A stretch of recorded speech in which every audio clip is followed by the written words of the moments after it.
All right, so we're going to go ahead and get started. So the information provided is for educational purposes and is not intended as medical advice or a substitute for medical advice of a physician or other qualified healthcare professional.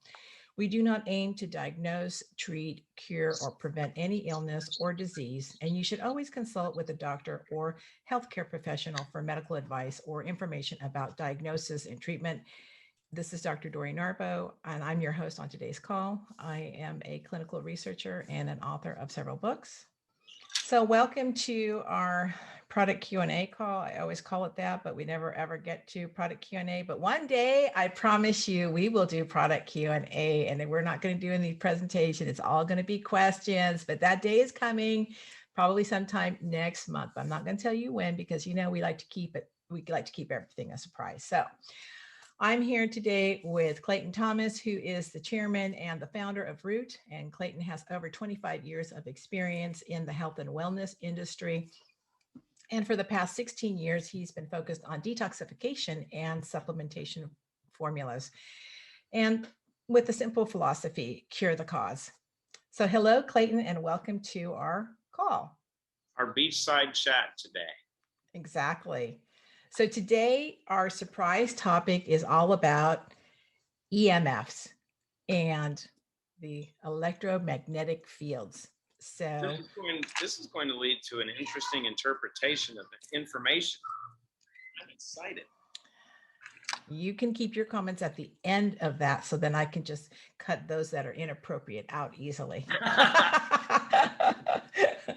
Okay, so anyways, we're going to do this call because this is something that so many people are unaware of, and there are so many associated health risks with it, and also why you need clean slate. In fact, when we started doing all the research, I actually made some changes myself. Oh, darn it, I forgot my silver hat, Claire. I had it already, my foil hat. Oh, well. Okay, so, but before we get started, I'm going to go ahead and just do a quick recap on last week's call. And so last week we learned about tattoo ink and that it contains toxins and heavy metals. And we talked about a little bit about the history, how it dates back 3000 BC. And some people actually consider tattoos as a form of art. We talked about ink safety and also about cosmetic enhancements and also medical and paramedical uses, that it also has some, for those that have had breast reconstruction, accidents and things like that, where they can, feel good about themselves again. So this is paramedical uses. So EMFs, electromagnetic fields. We're going to talk about what it is, why we should be concerned, and what can we do to protect ourselves. So electric and magnetic fields, they're invisible areas of energy. It's also known as radiation that are produced by electricity, which is the movement of electrons or current through wires. So I thought this was really interesting because the history dates back. I mean, they first started writing about it from the 1940s through the 1960s here. And the research of this biological effect of the microwave radiation actually started with the development of radar early during World War II. And the concerns that arose within the industrial and military circles over possible deleterious effects this new source of environmental energy could have on their personnel. So prior to this time, the energy levels at which microwaves had been produced were not sufficient to cause widespread concern about harmful effects. And before the intervention of radar, artificially produced microwave energy was not a general environmental problem. But I thought it was interesting that, like looking back, that it was already, they were already writing about this. And even in the 1960s, the Russians, I think they actually started doing a lot of research on this, on the health hazards of it. So this is the electromagnetic spectrum. Okay, and you can see where everything lies in here. So the electromagnetic spectrum represents all of the possible frequencies of electromagnetic energy. It ranges from extremely long wavelengths to extremely low frequency exposures. such as those like with power lines. And also we have short wavelengths from X-rays to gamma rays. And these include both non-ionizing and ionizing radiation. So here we have, like here is non-ionizing radiation, and this is ionizing radiation on this side of the spectrum. So ionizing radiation contains enough energy to alter the physical structure of an atom and cause it to split. It can knock out an electron out of orbit, creating free radicals and damaging the DNA. And too much exposure to ionizing radiation has been tied to cancer. In smaller and more targeted amounts, it can also be used to treat cancer.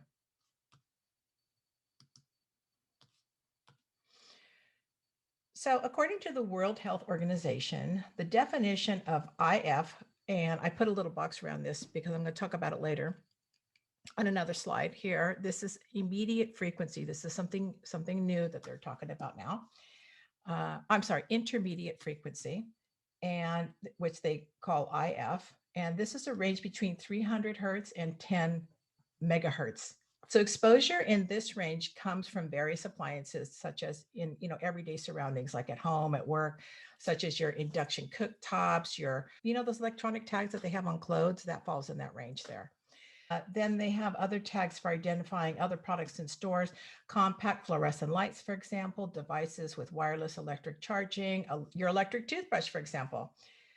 And like I said before, this exposure was the first suggestion of this actually came from the Soviet Union, from the studies in the 1960s. There is also both natural and human-made sources of non-ionizing EMFs. Okay, so the Earth's magnetic field, which causes the needle on a compass to point north, is an example of a natural occurring EMF. So this is extremely low. So now we're going to talk about extremely low frequencies, which they call ELFs, and then EMFs. Okay, so the use of electricity has become an integral part of everyday life. Whenever electricity flows, both electric and magnetic fields exist close to the lines that carry the electricity and close to appliances. And since the late 1970s, questions have been raised whether the exposures to these extremely low frequencies, electric and magnetic fields, produce adverse health consequences. And in 1996, the World Health Organization established the International Electromagnetic Field Project to investigate potential health risks associated with technologies emitting EMFs. And extremely low frequency ELFs, electrics, are like for power lines and cables, for example.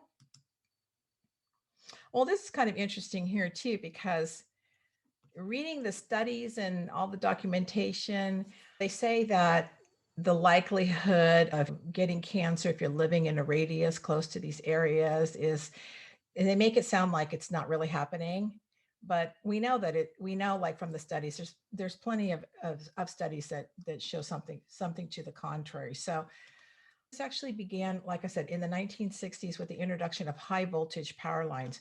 And now there's some that will say that there's no known mechanism. This is what they say. There's no known mechanism by which magnetic fields generated high voltage lines can play a role in cancer development.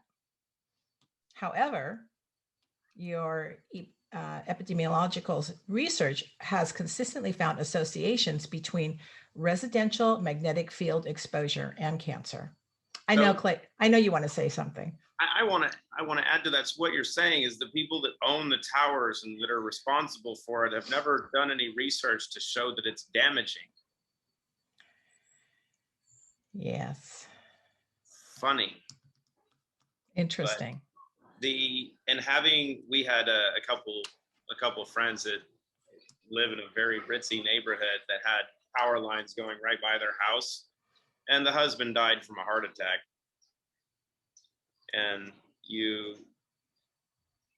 it's the same thing that we talk about with what we do with Clean Slate and Zero In, is you look at the data and you look at outcomes, right? You can't just look at the research, because while we use a lot of research in analyzing information, research can be skewed to whatever you want unless it's completely independent. And if you have some that have a level of responsibility, you know, for something like this, and with many things, we could say the same thing with other forms of radiation and radiation exposure. Whereas if you have the parties that are responsible, well, of course they're not going to do the research to show that how responsible they can be. You have to be smart enough to look at it and go, wait a minute, if that stuff is coming off, and I don't know if you've ever had the opportunity on a warm day to stand and look at power lines like this, and you can actually see the heat and everything come off of them. And if that doesn't freak you out, I don't know what does. And birds don't stay on them very long. All right, so extremely low frequencies are found in electrical wiring and electrical appliances, including your shaver, your hair dryers, and electrical blankets. And also wind turbines generate EMFs. But this measuring of electromagnetic fields around wind turbines in Canada, is there a human health concern? And they did a study back in 2014 due to the worries about exposure to EMFs from wind turbines, and associated electrical transmission has been raised at public hearings and legal proceedings. You can see here what the studies that they show here, that the wind turbine actually was actually quite low in the EMF. You get more from your hair dryer. Mobile phones to smartphones. I mean, do you remember this Mobira? This is a Mobira Nokia. Let me just grab it here because I actually have one. The bag phone? I actually have one. I told Kurt, go outside and get our Mobira phone. This is how we did it. This is the very first mobile telephone. Pretty funny, huh? I have my bag phone that sits in my old bedroom closet at my parents' house. My Radio Shack bag phone that I would plug in. I can't believe that he kept it, but now I know why. It was just so that I can have this call. That's pretty funny. So yeah, I got that. So we've gone from those, that was the very first mobile phone that you could possibly have. And look at the transition. I mean, how far have we come, right? And then we have radio and television signals. We have AM, FM, radios and televisions that operate on these low radio frequencies than cell phones. And AM radios is used for broadcasting over a very long distance, whereas FM radio covers more localized areas. So the AM signals are transmitted from large arrays of antennas, and they're placed at very high elevations on sites that are off limits to general public because the exposures close to the source can be very high. So maintenance workers could receive substantial radio frequency exposure from AM radio antennas, but the general public would not because they're not living in this area. But in comparison, FM and TV broadcasting antennas are much smaller and generally mounted at high towers, and the radio frequency exposures near the base of these towers are below the guideline limits. So exposure of to the general population is extremely low. And sometimes small radio and TV antennas are mounted on top of a building. And then we have satellite stations as well. And we also have radiation in medical procedures, right? So we have, a person receiving an MRI scan is exposed to non-ionizing radiation.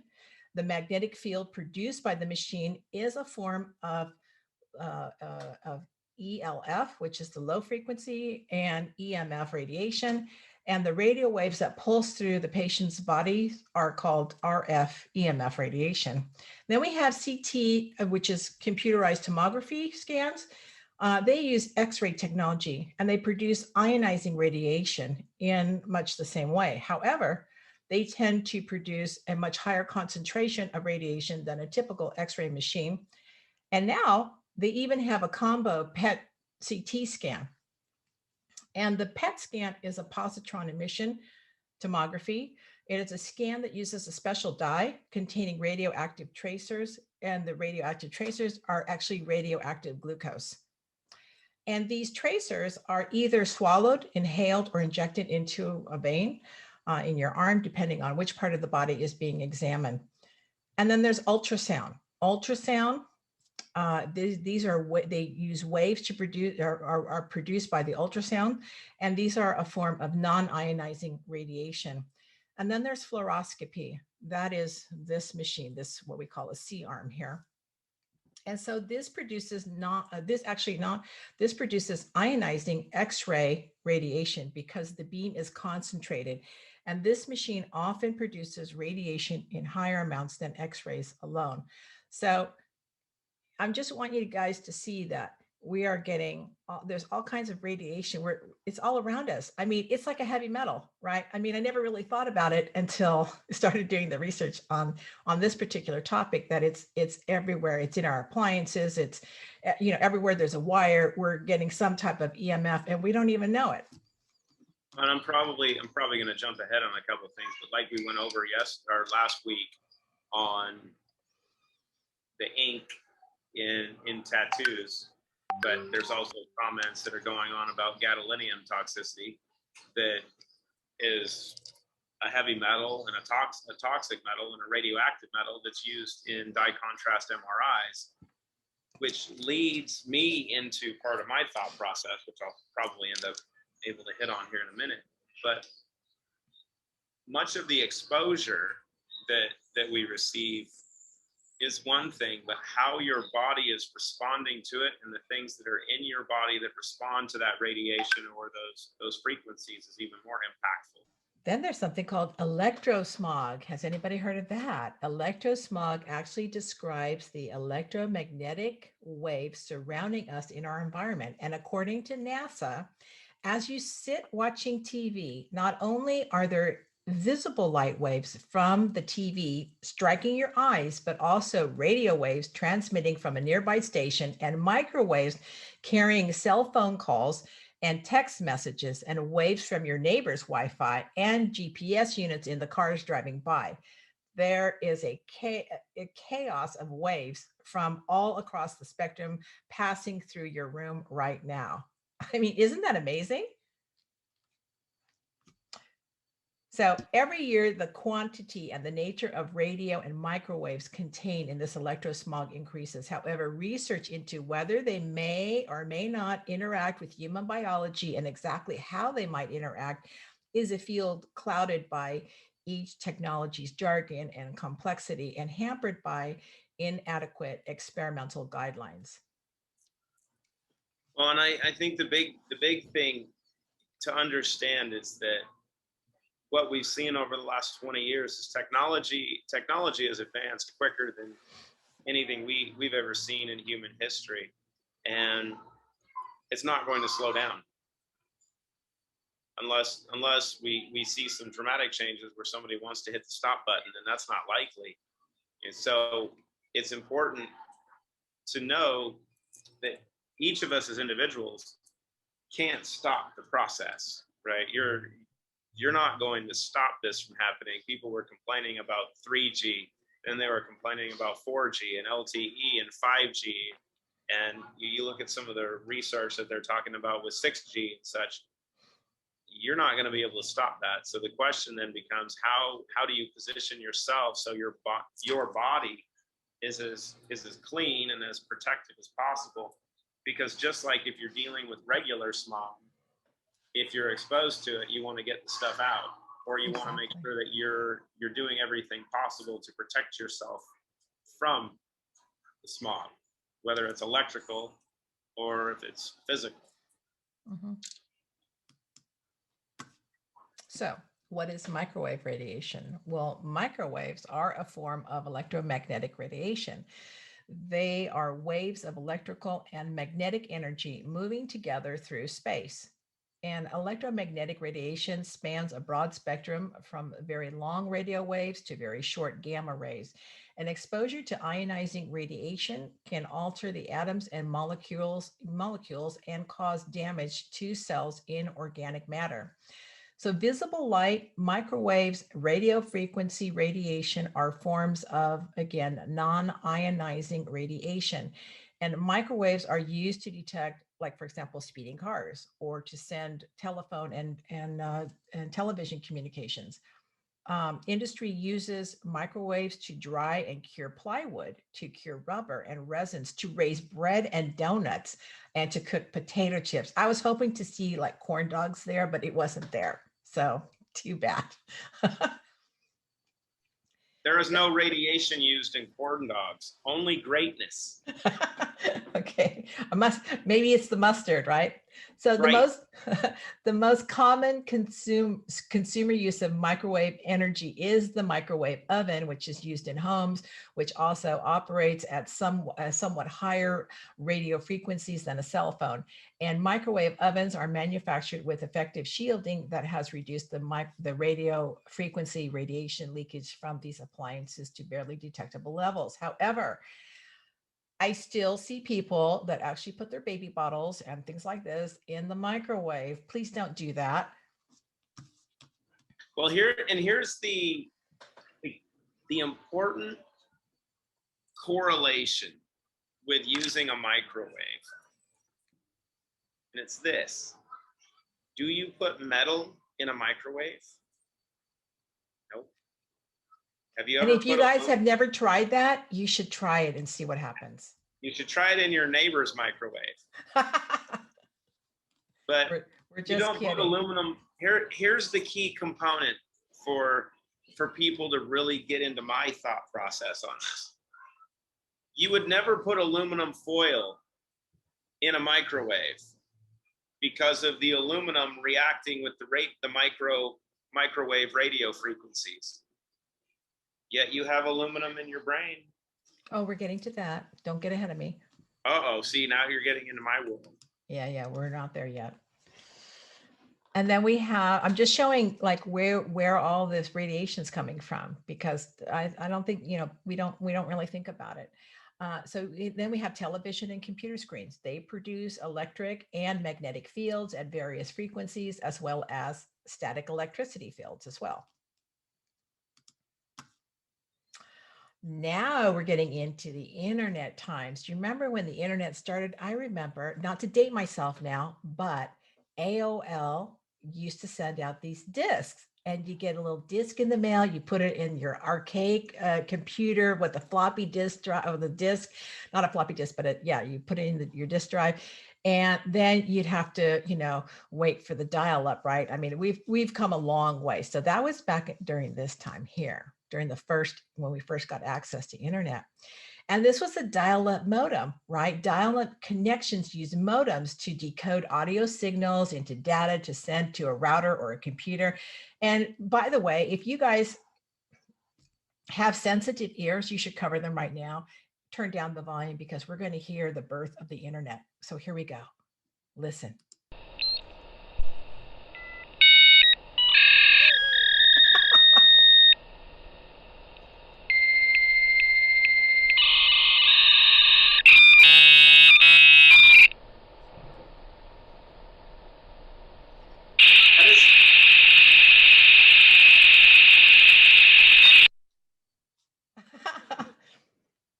That brings back your childhood. You're like, I'm getting on the line. I know. Let me go make a pot of coffee while I'm waiting, and come back 20 minutes later. It's still making that hideous sound. But this is where it all began. This is when we all started getting online. And basically, you had to go make a cup of tea or a pot of coffee, and come back later, and you're still not online. Now look at this, 28 kilobits per second. That's pretty funny. It's like watching someone's heartbeat going, ba-dum, ba-dum, ba-dum. Yeah, that was pretty funny. Oh, no, we don't want to hear that again. Okay, and then we have, do you know that Wi-Fi equipment emits radio frequency electromagnetic fields. And these are specific types of wireless networking systems, and increasingly common source of radio frequency radiation. So these wireless networks use radio waves to connect Wi-Fi enabled devices to access points, connected to internet, all types of data connection, and to your cell phones. And they're typically between this can't be 2.4 to 2.5 gigahertz. We know it's much higher. Wi-Fi devices now operate in frequencies 5.3 or 5.8 gigahertz have appeared. And like you say, I mean, it's getting more and more. People want faster and faster. So it's just 5G. I mean, like we're gonna go past that too. And then we have Bluetooth radiation from various devices like your headsets, your cell phones. This is a type of microwave radiation, and Bluetooth, like Wi-Fi, transmits using radio frequency radiation, using the exact same frequency your microwave uses, your microwave oven uses to cook your food. And so all of your Bluetooth devices, your headphones, your AirPods, your wireless keyboards, your mouse. I mean, I got it all strewn all in here. Like I got my AirPods, I got my mouse, I got my wireless keyboard, everything. I'm connected, right? And you have you have your printers, you have your baby monitors, your speakers, your gaming consoles, your control. And how many of you on this call are wearing a Garmin, a Fitbit, or an Apple Watch? I got one, right? These are all my little pieces of flare. Well, these are all sources of EMFs, right? I mean, we're wearing it, we're surrounded by it. It's all over the place. I want you to know too that when I started doing the research, I actually hardwired my computer after reading all of this information, hardwired everything, even my headset. Look, usually I have wireless. It's wired afterwards. After I did this, after reading all this stuff, I'm thinking, oh my gosh, so bad. I don't even bring my phone into the room now. I mean, I have it far away. At turning off the Wi-Fi, that you need to do that too. Okay, moving on. Now, hey, we want smart devices, right? Digital electric gas meters. These are called smart devices. And these devices operate at about the same radio frequencies as your cell phone and transmitting information to utility companies on your electricity or gas consumption. I mean, you don't even have to go read the meter anymore. We have smart meters. And next we have smart homes for smart people. People love designer gadgets and high-end tech items, and a smart home is no different. Many people like the convenience and the cool factor of a smart home, not realizing the amount of radio frequency radiation that they're being exposed to, exposing their families to. And what's worse is that most people are not even aware of the dangers, right? So a smart home emits radio frequency radiation in two distinct ways. The first way is that when your smart devices are connected to a wireless network, the signal emits RF radiation. And each wireless device in your home is like having a mini cell tower. And the second is that non-wireless smart devices connected through the electrical wiring causes the wires to emit a toxic form of RF radiation known as dirty electricity. So we got it like going through the whole house on top of it.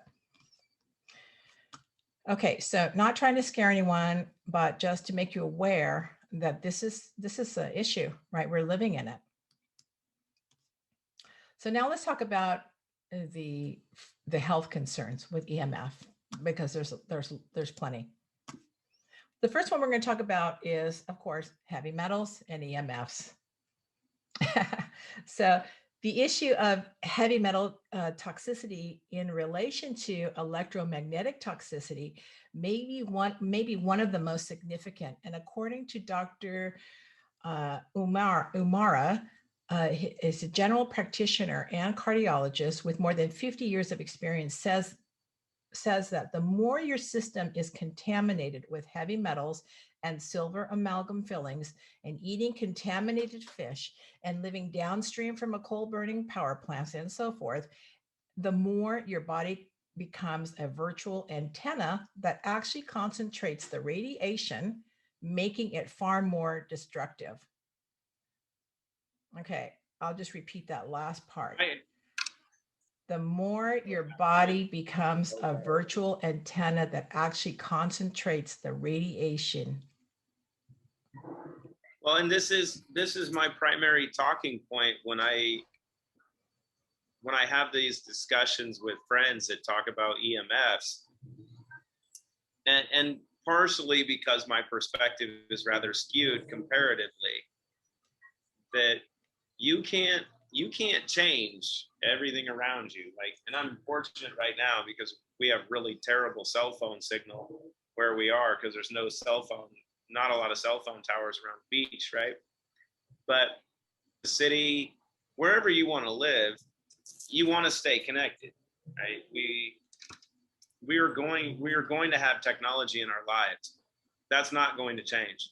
And like we've gone over in every other aspect, the only thing that you can really control is this environment. What are you going to do to protect this? Because the more toxic you are, the more resonant you are. So we can look, we do such a good job of going over the physical aspects, the mental aspects, the emotional aspects, but mercury, aluminum, like I was alluding to, lead, other metals, other nanoparticles. Some of them might be injected into you. You never know. They resonate, they'll heat up, and they will react with these different frequencies. So is the problem truly the frequencies, or is the problem already in you? And is the solution or the degree of the problem predicated on what you do to get those things out? That's my skewed perspective. Proceed. Okay, moving on. Oh, you'll like this one here. So EMFs actually accelerates micro leakage of amalgam restorations. Did you know that? That's new. That's a new one to me. That makes me feel really good about maintaining my amalgams. Researchers took 60 extracted teeth, and the samples were randomly divided into 4 groups of 20 samples each.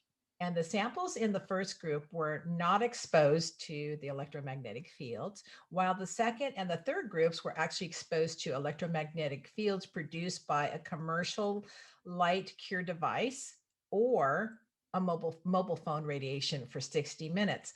And the fourth group was exposed to both electromagnetic radiation emitted by this device, this light device, and then also with using a mobile phone for 60 minutes. And then the teeth samples were scored for micro leakage according to the standard dye penetration protocol. And you can see it right here. I mean, look at it. I mean, figure 1 shows the leakage with this purple color here. And then you can see there's like no leakage like this here.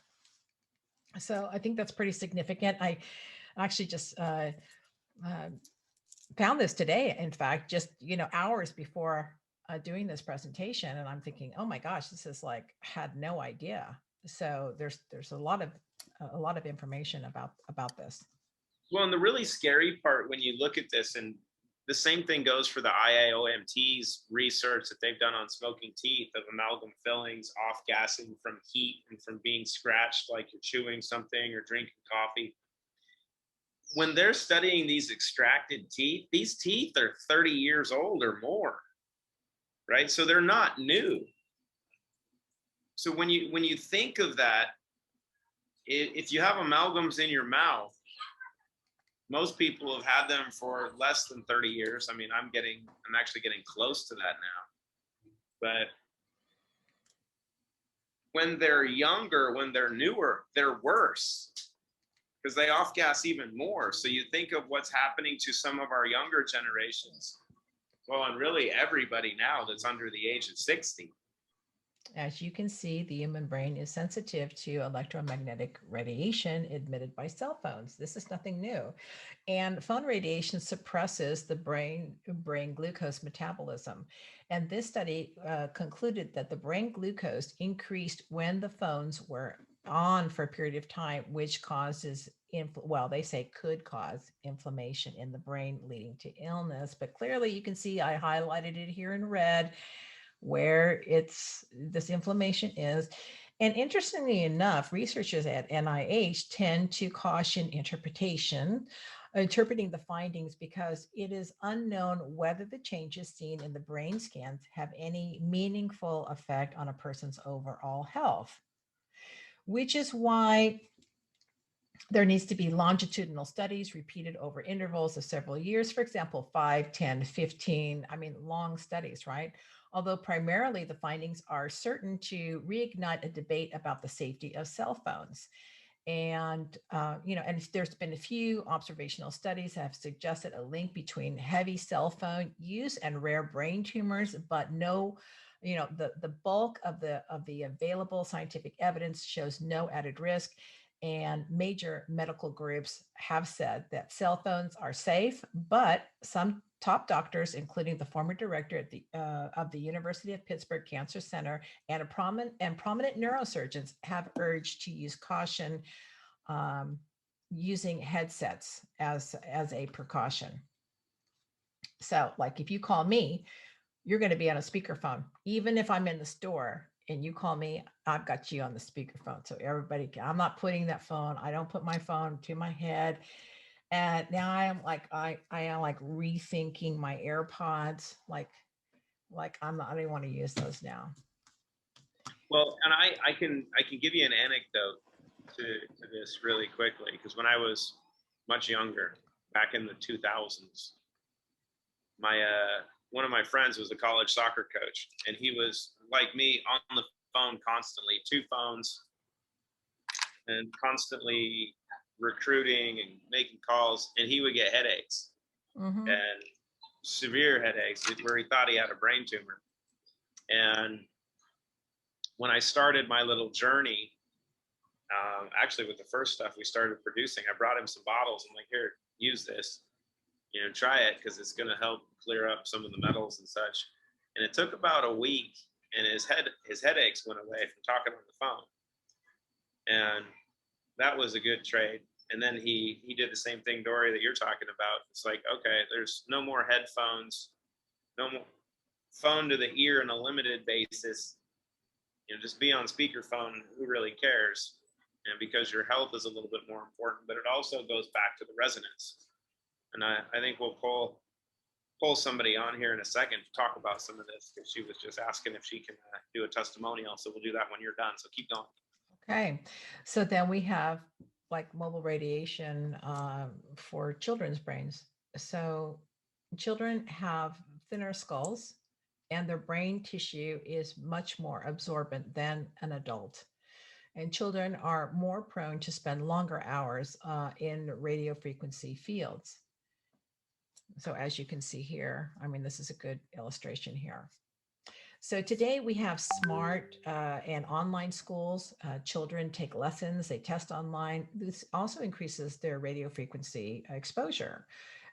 Smart schools use high power Wi-Fi devices, exposing children to continuous high radio frequency Wi-Fi held for at least 4 to 8 hours a day.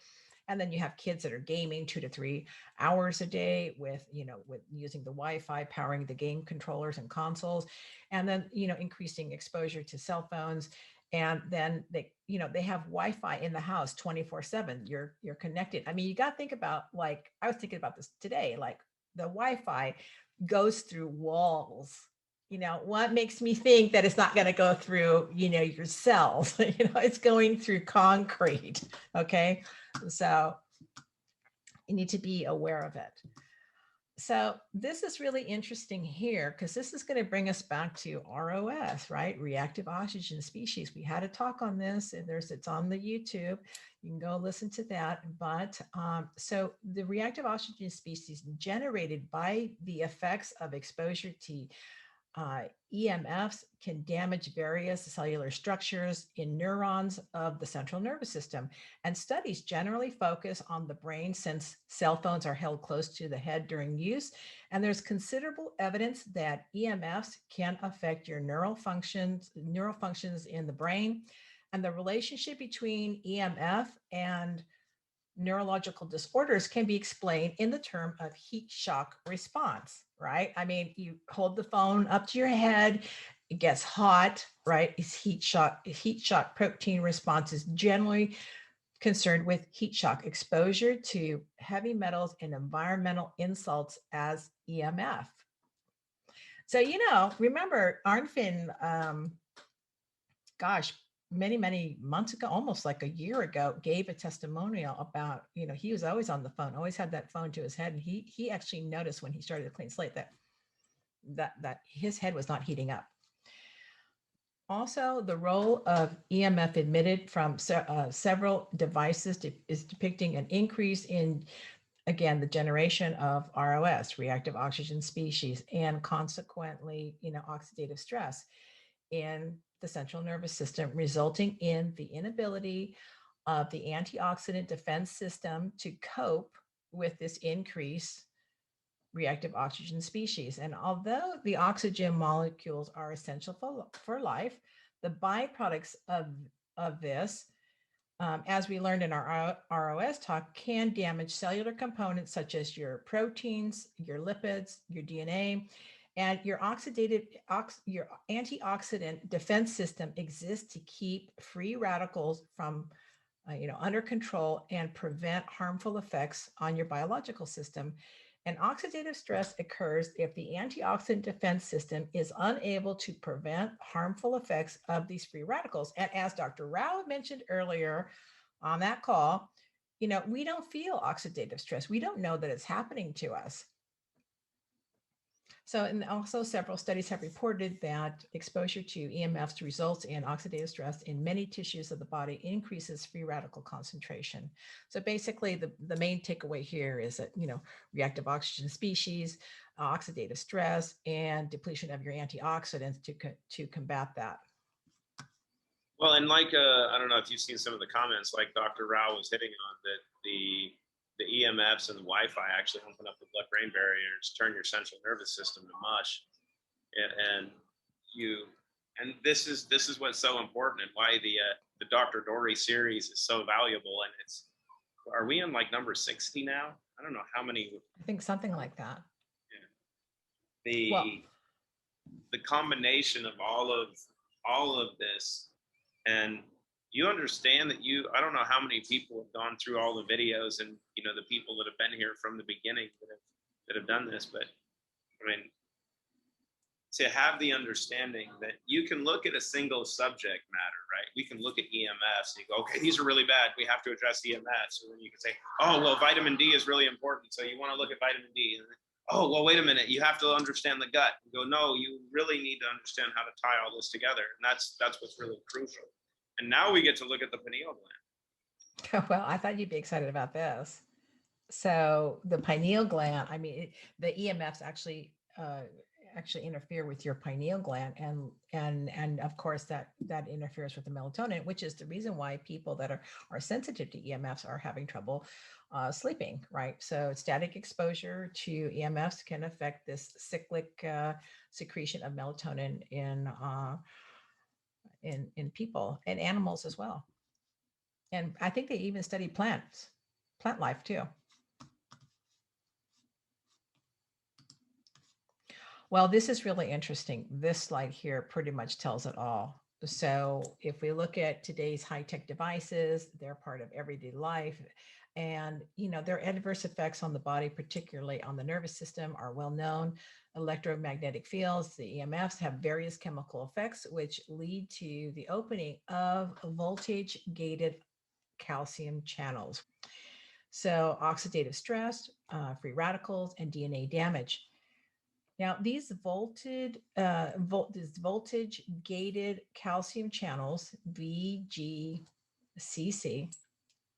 are a group of voltage-gated ion channels found in the membranes of excitable cells with the highest concentration on neurons, your neuroendocrine cells, your muscle cells, including smooth muscle and cardiac muscle.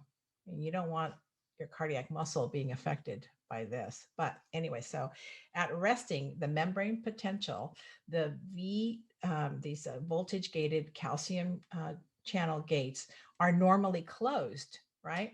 But the concentration of the calcium ions is normally several thousand times higher outside than inside. So when they become activated by EMFs, right, the calcium ions cause this dysfunction in the brain by altering the release of neurotransmitters and hormones. And these excess calcium ions in the heart and the brain also can cause dysfunction by producing oxidative damage.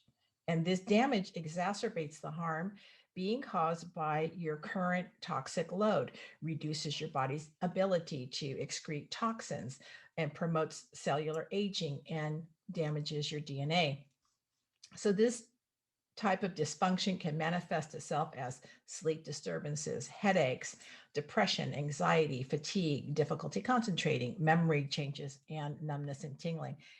But these if you look there, the voltage gated channel, these channels, I mean, the EMFs cause these channels to open up and flood your system with calcium ions that should not be there. So would you say that's bad? This is very bad. Yeah, all the little pathways. I'm going to show you in the next slide. Okay, so here's the EMF in the brain. You guys, you can just read along here. But this is the effect of EMF in the brain as illustrated on a cellular level. So here you see, and this is the nucleus of the cell here. And see, look what's happening. DNA breaks. We don't want our DNA breaking like this. We know what's going to happen if that's going to happen. We see that this ROS generation, which is the reactive oxygen species, what does that do? You know, it's oxidative stress. You're going to get protein misfolding. We don't want that either. We're going to have certain types of growth that we don't want. So this is, you know, EMF. Oh, this is very, very interesting here too. This was a study that was suggesting that exposure to extremely low frequency may be linked to ALS, for example. And the other researchers investigated the effects of the brain with 135 megahertz over the different exposure times and observed a significant loss of pyramidal cells. And what the and certain areas, I think they call it a CA1 over the in the hippocampus.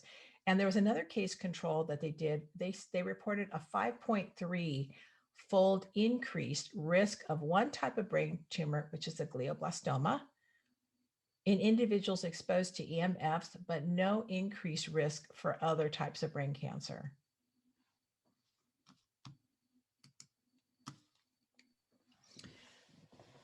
So I can tell you that there are over 100 studies, probably close to 200 studies on fertility about EMFs, especially for men. Your sperm motility, your sperm count, your sperm morphology, your sperm viability, everything is like down. I mean, it's so bad. So yeah, it affects every aspect of your sperm parameters.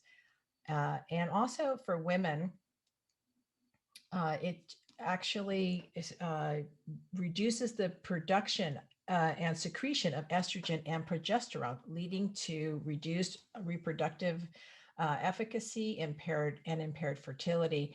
And Wi-Fi can also cause chromosomal mutations, which is one cause of spontaneous abortions. And for men, one of the things, major sources like for men in affecting the sperm would be like going through airport security scanners, anti-theft devices, operated at the store exits, and you should not be putting your phone in your pockets. Okay, here was a study. The objective was to observe the association between childhood leukemia and the magnetic field exposure. And this literature was searched by PubMed, ProQuest, Web of Science, Medline databases from 1997 to 2013. And what they found was that the result of this meta-analysis indicated that the magnetic field exposure level may be associated with childhood leukemia. So you can see they did a meta-analysis based on 11,699 cases and 13,194 controls. So I'm going to interject with this for a second, because I'm going to pull somebody on here to talk about her experience specifically with this. So let me do this. Let me just do like, hang on one second. I'm almost done. And then we'll Okay, pull her on. Okay. I just want to show you, this is an international appeal that's going on by some of the top doctors, researchers, PhD levels. They want children and pregnant women to be protected, guidelines and regulatory standards to be strengthened, and the public to be informed. Okay, I'm going fast now. And here are some of the ways that we can help to protect ourselves. Like I said, put your phone down, use the speaker function. Don't put your phone in your pocket or your bra. I see a lot of women, they stuff it down there. This is ridiculous. Don't do that. So if you put your phone, don't use it. But there's other things that you can do. You like basically just, unplug from your Wi-Fi, go camping once in a while, just to get away from the EMF and things like that. But there's other things that you can do as well. And these were just some of the things that I found in terms of, what it causes, but there, I'm sure, is much more. So Miss Paris Knight, you on here? Yeah, I'm here. she's here. Hi guys, thank you. The floor is yours, because it's the perfect timing to have you talk about your experiences, with how you got here, but also it's been a couple weeks now, so I'm excited to hear how you're doing. So why is this subject so important to you? The floor is yours. Thank you, Clayton. Thank you, Dory. Thanks, everyone. It's great to be here. Yeah, this is the most perfect call for me to be on to share the reason why I'm here today. So I started my journey with toxicity when I was 24, and I had 10 amalgam fillings put into my mouth. Didn't need them. I was very fit and healthy. Came back from living in America, came back to the UK, NHS, dentist just saw pound signs all over my mouth. And I became instantly sick. And then I became pregnant with my son. And I was sick for 2 months. And then when I felt pregnant, I felt amazing the whole way through. And by the time my son was 3, he was very, very sick with lots of different symptoms. And then he was diagnosed with leukemia when he was 3.5. And I became very ill when he was about 6 months and was continuously ill through his life until I started trying different health things just to get me on a balance, loads of different symptoms. And then unfortunately, after lots of chemotherapy, he passed away when he was 8 years old. So this was 15 years ago now, and I've been on an incredibly long journey of recovery and survival and detoxification, because I and all my symptoms of ME, MS, chronic fatigue, Hashimoto's, Graves, just pain everywhere, brain fog, anxiety, just every single gut health, my guts were ripped to pieces, I couldn't eat, I was skin and bones, I just had possible every single illness out there, along with severe grief, obviously, from losing your child. And as I kept researching it, because I was already a physiotherapist and a personal trainer and nutritionist, I came to realize that it was coming from my mouth, that it was coming from the mercury. So when I started to realize a lot more, I came to understand the EMF side of things. And we lived under 5 cell phone towers. So my son, as I was pregnant, he took on so much of my mercury burden from 10 fillings all at once. And he was mixed race. And there's also a correlation to African, he was half Jamaican, and boys, because testosterone with mercury as well is a real problem.